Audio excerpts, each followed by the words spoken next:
요즘 아침 저녁으로 확 추워졌죠? 갑자기 몸이 더 뻣뻣해지고 감기 걸린 분들도 많아졌어요.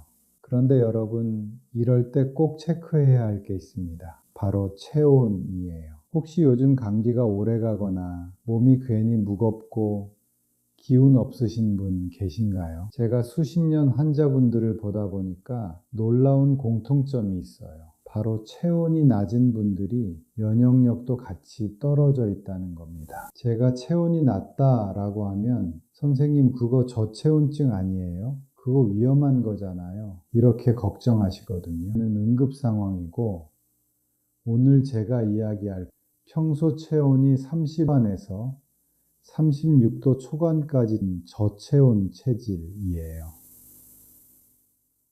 이건 병이라기보다는 생활 습관 때문에 몸이 점점 차가워진 상태입니다. 손발이 차고 배가 차갑고 자꾸 배탈 나고 감기가 오래가고 염증이 자주 생기고 이런 분들 대부분이 이 저체온 체질이에요. 요즘은요, 나이를 떠나서 젊은 사람들도 저체온 체질이 많아요. 왜 그럴까요? 요즘 생활이 몸을 차갑게 만드는 방향으로 바뀌었기 때문이에요. 에어컨, 아이스커피, 찬물, 운동 부족, 스트레스, 수면 부족 이런 것들이 우리 몸을 점점 냉한 체질로 만들기 때문이에요. 그리고 이게 왜 문제냐? 여러분 지난 시간 기억하시죠? 우리 몸에는 매일 돌연변이 세포, 암세포의 씨앗들이 생기지만 그걸 면역세포가 잡아준다고 했어요. 근데 체온이 떨어지면 이 면역세포들이 일을 제대로 못합니다.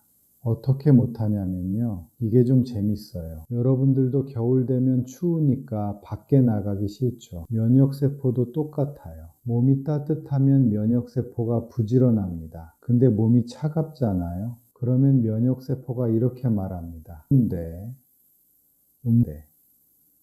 저건 좀 이따 잡을까? 그러다 놓칩니다. 원래는 바로 제거했어야 할 돌연변이 세포를요. 그래서 체온이 곧 면역 속도라고 말씀드리는 겁니다. 체온이 1도 떨어지면 면역력은 최대 30% 감소하고 반대로 1도만 올려도 면역세포 활동이 5배 가까이 늘어난다는 연구들도 많아요. 고작 1도만 올리면 면역세포들이 눈 번쩍 뜨고 일하기 시작해요. 몸이 따뜻해지면 면역이 깨어나고 감기 회복도 빨라지고 염증이 줄고 소화력도 좋아지고 수면도 깊어져요. 오늘 강의 끝까지 보시면 왜 체온이 1도만 달라져도 몸 상태가 달라지는지 단번에 이해되실 겁니다. 그리고 여러분이 누워서도 할 수 있는 체온 1도 올리기도 알려드릴게요. 혹시 여러분은 아까 말씀드렸던 저체온 체질이신가요? 댓글로 남겨주시고 시작 전에 좋아요 한번 눌러주시면 이 영상이 더 많은 분들께 전해지는데 큰 도움이 됩니다. 자, 그럼 이제 체온이 왜 이렇게 중요한지 조금 더 깊이 들어가 볼게요. 아까 말했듯이 체온 1도가 오르면 면역세포가 깨어난다고 했잖아요. 그럼 구체적으로 우리 몸속에서 어떤 변화가 일어나는지 한번 살펴보겠습니다. 여기부터는 여러분이 앞으로 몸을 관리하는데 정말 큰 기준이 될 내용이에요. 우리 몸의 면역세포들은 37도 근처에서 가장 활발하게 움직입니다. 자동차 엔진도 온도가 너무 낮으면 시동이 잘 안 걸리고 출력이 떨어지고 연비도 나빠지죠. 우리 몸도 똑같습니다. 체온이 36도 아래로 떨어지면 면역세포들의 움직임이 딱 그 상태가 돼버려요. 속도고 일은 해야 하는데 귀찮고 딱 이런 상태예요. 그런데 체온이 1도 올라가면 무슨 일이 생기느냐? 첫 번째, 백혈구 속도가 빨라집니다. 백혈구는 바이러스, 세균, 염증을 잡아먹는 우리 몸의 군인인데요. 이 온도가 딱 1도만 올라가도 이 군인들의 이동 속도가 빨라집니다. 그래서 감기 걸리면 회복이 빠르고 염증이 덜 오래 갑니다. 두 번째, NK세포 활동이 강해집니다. NK세포는 암세포나 비정상세포를 직접 찾아가서 공격하는 우리 몸의 특수부대예요. 근데 이 친구들이 추우면 정말 게을러져요. 체온이 올라가면 올라가자마자 뭐야, 힘이 솟네, 일 좀 해볼까 하면서 바로 활동이 강해져요. 세 번째, 혈액순환 자체가 달라져요. 체온이 오르면 혈관이 열리면서 혈액이 훨씬 잘 돌기 시작하겠죠. 그러면 자연스럽게 몸 구석구석까지 산소가 충분히 공급되고 필요한 영양소가 잘 전달되고 쌓여있던 노폐물도 훨씬 빠르게 빠져나가요. 특히 손발차고 수족냉증 있는 분들은 도대체 왜 이렇게 몸이 얼음 같지? 원인이 바로 이거예요. 마지막으로 네 번째, 소화력, 대사력이 좋아집니다. 이건 의외죠. 위장도 근육이에요. 근육이 움직이려면 혈액 공급이 잘 돼야 하죠. 좀 전에 혈액순환 자체가 달라진다고 했죠. 소화기관까지 혈류가 잘 도니까 얘네들도 잘 움직이는 거예요. 추울 때 손이 얼어 있으면 글씨도 제대로 안 써지고 손가락이 굳어서 힘이 안 들어가죠. 근데 따뜻한 곳에 있으면 손가락이 곧 잘 움직이고 감각도 살아나요. 위장도 똑같아요. 따뜻해지면 움직이는 힘이 살아나는 거예요. 먹으면 체하는 분들, 아침마다 속이 더부룩한 분들, 소화력 떨어진 분들, 사실 소화력이 떨어지는 이유도 크게 복잡한 게 아닙니다.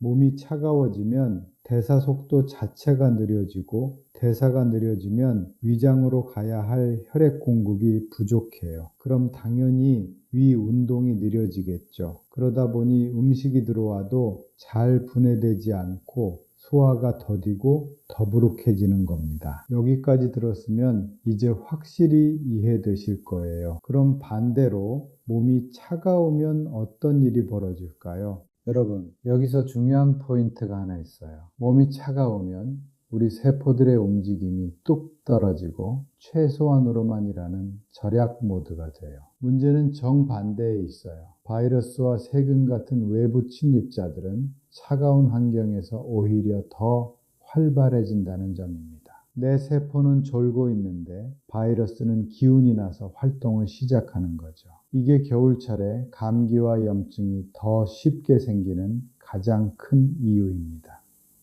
그럼 왜 특히 나이가 들수록 체온이 더 잘 떨어질까요? 이유는 크게 세 가지. 첫 번째는 근육이 줄어드는 거고, 두 번째는 혈액순환이 떨어져요. 세 번째는 기초대사도 떨어져서 그래요. 그래서 같은 실내 온도에서도 어르신들이 훨씬 더 춥습니다. 내 몸이 이미 저체온 상태인지 눈치도 못 챌 때가 많아요. 한번 체크해 보실까요? 제가 저체온 신호 7가지를 말씀드릴 건데 몇 개나 해당되는지 한번 들어보세요. 하나, 손발이 항상 차다. 둘, 아침에 일어날 때 몸이 뻣뻣하다. 셋, 소화가 잘 안 되고 자주 체한다.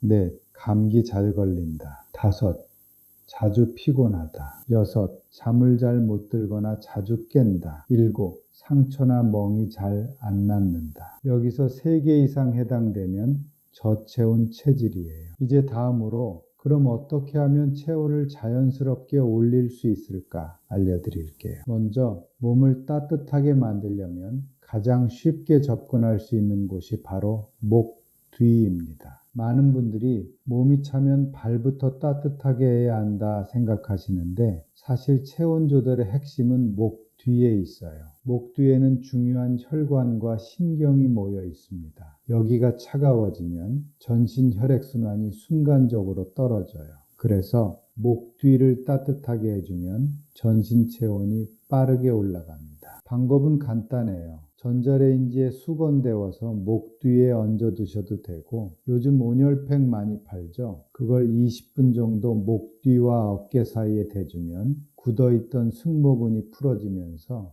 혈관이 열리고 얼어있던 몸 전체가 금방 풀리는 걸 느끼실 거예요. 왜 이런 변화가 생기냐면 목 뒤에 있는 교감신경과 부교감신경이 체온하고 혈관 운동을 직접 조절하기 때문입니다. 여기가 따뜻해지면 우리 몸이 이제 안전하구나, 긴장 풀어도 되겠다 이렇게 반응합니다. 그러면 혈관이 부드럽게 열리고 혈액이 온몸으로 잘 돌기 시작해요. 겨울이 되면 몸이 굳어 있고 손발이 더 찬 이유가 바로 이 부위가 차갑기 때문이에요. 따라서 하루에 한 번, 특히 잠자기 전 목 뒤를 따뜻하게 해주면 체온이 자연스럽게 올라가고 수면도 훨씬 깊어집니다. 두 번째로 중요한 게 하체 순환입니다. 체온이 떨어지는 분들의 가장 큰 특징이 하체가 차갑다는 거예요. 혈액순환이 나쁘면 아무리 윗몸을 따뜻하게 해도 발과 다리가 얼음 같습니다. 그래서 이 부분은 반드시 건드려야 합니다. 하체 운동해야 한다니까 벌써 듣기만 해도 힘드시죠? 제가 말씀드리는 방법은 발목을 움직여주는 겁니다. 바닥에 앉아서든 의자에 앉아서든 누워서든 상관없어요. 한쪽 발을 들어서 천천히 까딱까딱 움직여 보세요. 발목을 앞으로 접고 뒤로 젖히고 좌우로 돌리는 동작을 1분만 해보세요. 종아리 근육이 움직이면서 피가 위로 올라옵니다. 이 근육이 바로 우리 몸의 두 번째 심장이라 부르잖아요. 발목과 종아리가 움직이면 정체되어 있던 혈액이 한 번에 순환하기 시작하면서 체온이 올라가기 시작합니다. 특히 아침에 일어나자마자 이 발목 운동을 1분만 해주면 춥고 굳어있던 몸이 훨씬 빨리 풀릴 거예요. 그리고 발끝까지 차가운 분들은 종아리를 쓸어 올리는 동작을 같이 해주세요. 손으로 종아리를 발목에서 무릎 방향으로 쓸어 올리면서 따뜻하게 만들어주면 혈류가 훨씬 빨리 살아납니다. 이 동작은 밤에 잠자기 전에 해도 좋아요. 손발이 차면 아무리 피곤해도 잠이 잘 들지 않죠. 하체 순환만 좋아도 수면질이 좋아지면서 다음날 몸 상태가 확 달라집니다. 세 번째로 좋은 방법이 집에서 하는 따뜻한 물 족욕입니다. 여기서 족욕은 절대로 미지근하면 안 됩니다. 몸을 보호하는 교감신경이 긴장하고 있을 땐 발만 따뜻하게 해줘도 전신순환이 달라져요. 물 온도는 생각보다 조금 뜨끈해야 합니다. 손을 살짝 넣었을 때 아, 따뜻하다 이런 느낌이 아니라 오, 뜨끈하다 이 정도는 돼야 혈관이 확 열립니다. 발목 위까지 따뜻한 물을 충분히 담고 10분에서 15분 정도만 해보세요. 하체 순환이 살아나는 건 물론이고 심장에서 먼 쪽부터 따뜻해지기 때문에 몸 전체가 같이 데워지는 효과가 있습니다. 특히 수족냉증 있는 분들, 손발 저림이 있는 분들, 수면이 얕은 분들에게 정말 효과가 좋습니다. 밤마다 족욕 10분만 해도 아침 컨디션이 확 좋아집니다. 마지막으로 네 번째는 하루에 한 번이라도 몸을 펴는 동작을 해주기입니다. 운동이라 할 것도 없어요. 벽에 손을 짚고 온몸을 길게 펴는 동작만 해도 혈액이 흐르는 통로가 열립니다. 특히 등을 펴주고 어깨를 뒤로 젖히는 동작은 가슴 앞쪽 혈관을 열어줘서 순환이 아주 좋아집니다. 몸이 차가워지는 분들의 또 다른 특징이 자세가 구부정하게 있으세요. 혈관이 눌리면서 혈액이 잘 돌지 않습니다. 하루에 한 번 몸을 길게 스트레칭 해주는 것만으로도 체온 유지에 큰 도움이 됩니다. 이 네 가지 방법은 어떤 분이라도 지금 집에서 바로 할 수 있는 체온 1도 찾는 방법들입니다. 요즘 같은 한절기, 가을, 겨울 되면 감기 걸리는 이유가 다 체온이 떨어져서 그래요. 여름에는 감기 거의 안 걸리잖아요. 몸속 면역세포는 똑같은데 왜 추울 때만 감기가 더 잘 걸릴까요? 몸이 차가워지면 면역세포들도 추워서 안 움직이려니까 바이러스들을 잘 못 잡아서 그래요. 오늘 제 강의 들으신 분들은 꼭 하나라도 실천해 보세요. 마지막으로 팁을 드리자면 따뜻한 물을 자주 드세요. 아침에 일어나면 우리 몸은 탈수 상태가 돼서 혈액도 끈적해져 있고 순환도 잘 안 됩니다. 이때 따뜻한 물 한 컵만 마셔도 위장에 따뜻한 자극이 들어가면서 교감신경이 안정되고 장 운동이 시작됩니다. 그리고 식사 전에 따뜻한 물을 한 모금씩 천천히 마시는 것도 좋습니다. 그러면 전신 혈액순환도 좋아지고 체온도 자연스럽게 올라갑니다. 피로가 덜 누되고 수면이 깊어지고 소화가 좋아지고 감기 회복도 빨라지고 무엇보다 뇌들이 다시 활발하게 움직입니다. 오늘 알려드린 방법들 너무 어렵게 생각하지 마시고 여러분 생활 속에 하나씩 넣어 보세요. 자, 지금까지 몸을 따뜻하게 만드는 좋은 방법들을 쭉 이야기했어요. 이걸 아무리 잘해도 반대로 체온을 훅 떨어뜨리는 습관을 매일 하고 있으면 효과가 반으로 줄어들겠죠. 몸을 차게 만드는 최악의 습관 몇 가지만 짚어볼게요. 첫 번째는 얼어 죽어도 아이스. 이건 진짜 어디 가서도 강조하지만 생각보다 찬 음료를 너무 많이 마셔요. 제가 환자분들께 가장 먼저 바꾸라고 하는 게 물 온도입니다. 가능한 따뜻한 물, 미지근한 물, 차가운 음료는 최소한으로. 이 정도만 해도 체온 유지가 훨씬 쉬워집니다. 두 번째는 항상 앉아있는 생활입니다. 요즘은 일도 앉아서 하고 집에서도 소파에 앉아있고 차 타면 또 앉아있죠. 이러면 하체 순환이 완전히 떨어집니다. 특히 체온이 낮은 분들은 하체부터 얼기 시작해요. 그리고 하체가 차가우면 심장이 피를 끌어올리기 위해 더 세게 일해야 합니다. 그럼 피곤이 오고 수면도 얕아지고 악순환이에요. 걸어주는 습관, 발목을 깎관, 종아리를 쓸어관, 이런 작은 움직임이 체온 유지에 큰 도움이 됩니다. 가만히 있는 게 가장 빨리 체온을 빼앗는 행동이에요. 이번엔 의외로 단식을 말씀드려 볼게요. 많은 분들이 단식이 좋다고 아침을 거르고 점심도 대충 넘기고 저녁에 몰아서 먹어요. 문제는 몸이 배고프면 체온을 떨어뜨립니다. 몸 입장에서는 에너지가 부족하니까 불을 꺼버리는 거예요. 추워지면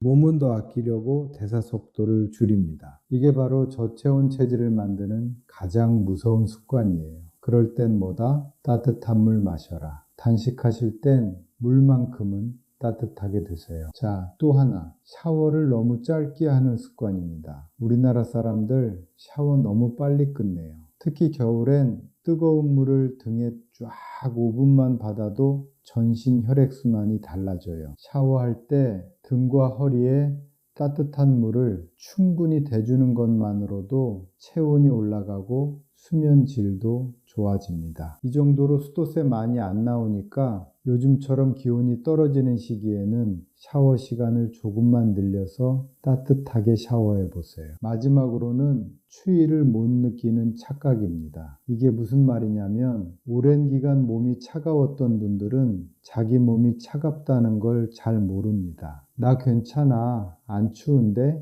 이렇게 말하는 분들 막상 배를 만져보면 차갑고 손발도 차갑고 등도 식어 있어요. 그건 이미 저체온의 신호입니다. 몸이 추위를 느끼지 못할 정도면 이미 바닥까지 떨어진 거예요. 제가 말씀드린 습관 하나라도 계속 반복하면 체온이 떨어지고 면역이 무너지고 몸 전체가 굳어버립니다. 그래서 체온을 올리는 것보다 먼저 빼앗기는 걸 막는 게 훨씬 더 중요해요. 선생님, 몸을 따뜻하게 해주는 음식은요? 체온이 낮은 분들은 음식으로 불씨를 살려놓지 않으면 아무리 운동하고 따뜻하게 입어도 몸이 금방 식어버려요. 일상에서 바로 실천할 수 있는 체온을 올리는 음식.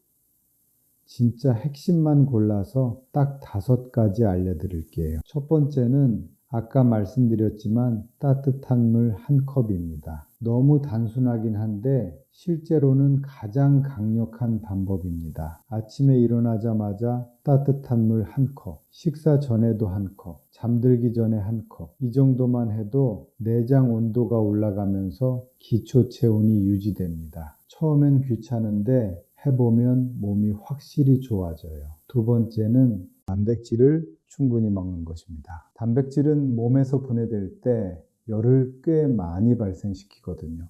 탄수화물이나 지방보다 단백질을 먹었을 때 몸이 더 따뜻해지는 이유가 바로 이거예요.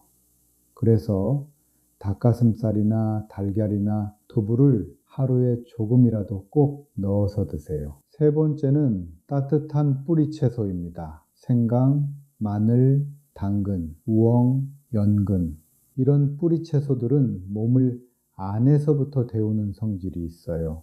옛날 한의학에서도 뿌리 채소를 열을 만드는 식재료로 분류했죠. 특히 생강은 혈관을 확장시켜서 손발이 따뜻해지고 속이 편안해집니다. 양파나 마늘은 혈액순환을 도와서 몸에 따뜻한 피가 금방 돌게 만들어줘요. 따뜻한 국에 생강 한 조각만 넣어도 속이 확 펴지는 걸 바로 느끼실 거예요. 당근이나 우엉은 장 기능을 도와주기 때문에 내장 온도를 유지하는데 정말 큰 역할을 합니다. 네 번째는 기름을 제대로 선택하는 것입니다. 이게 조금 생소할 텐데 좋은 지방은 체온을 유지하는데 아주 중요한 역할을 해요. 사람 몸은 좋은 지방을 이용해서 열을 천천히 만들어내고 오래 유지합니다. 특히 올리브유, 아보카도유, 들기름 같은 불포화 지방산은 혈관을 넓혀주고 순환을 개선합니다. 다섯 번째는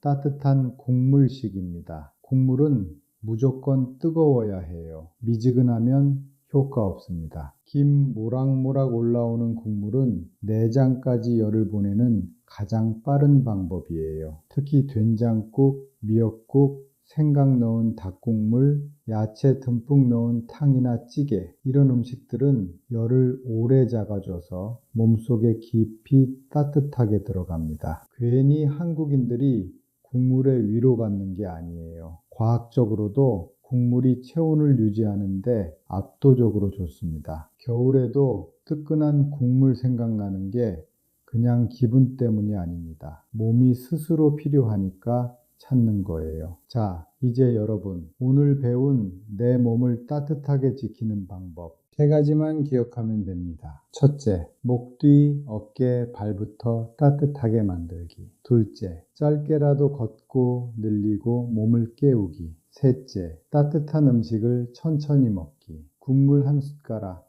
따뜻한 물 한 컵.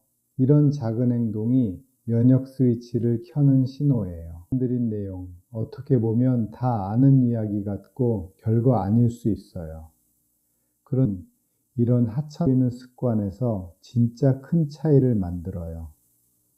특히 면역은 갑자기 좋아지는 게 아니잖아요. 영양제 하나를 먹었다고 확 올라가는 게 아닙니다. 그리고 여러분, 면역세포 이야기 우리 지난 시간에 이미 나눴죠? 면역세포가 약해지면 암세포 같은 돌연변이 세포를 제대로 잡지 못합니다. 그래서 면역이 무너지면 감기부터 염증, 만성질환, 심지어 암까지 몸이 약해질 틈을 타고 들어와요. 오늘 이야기한 체온 1도는 바로 이 면역세포가 제대로 움직이게 만드는 조건이에요.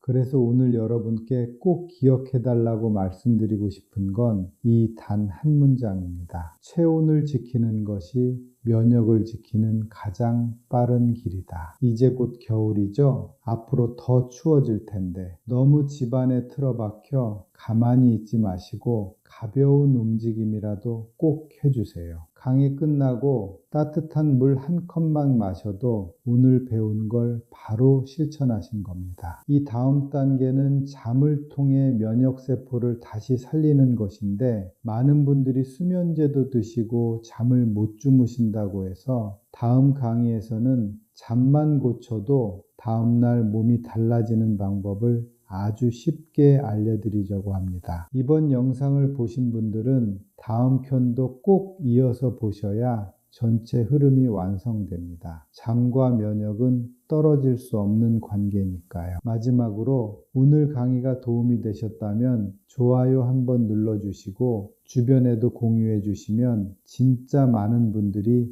건강을 다시 찾아갈 수 있어요. 궁금하신 점이나 평소에 하고 싶었던 이야기, 실천해 보신 경험들 댓글로 남겨주세요. 그리고 요즘 잠은 어떠신지, 평소에 어떤 점이 힘드신지 댓글로 남겨주세요. 다음 수면 강의에서 여러분 질문을 바탕으로 더 정확하게 설명드리겠습니다. 여러분 한 분 한 분의 댓글이 다른 분들에게 큰 도움이 되고 저도 다음 강의 준비할 때 정말 큰 힘이 됩니다. 제가 꼭 읽어보고 필요한 부분은 답글로 도와드릴게요. 지금까지 내분비내과 전문의 최영만이었습니다. 감사합니다.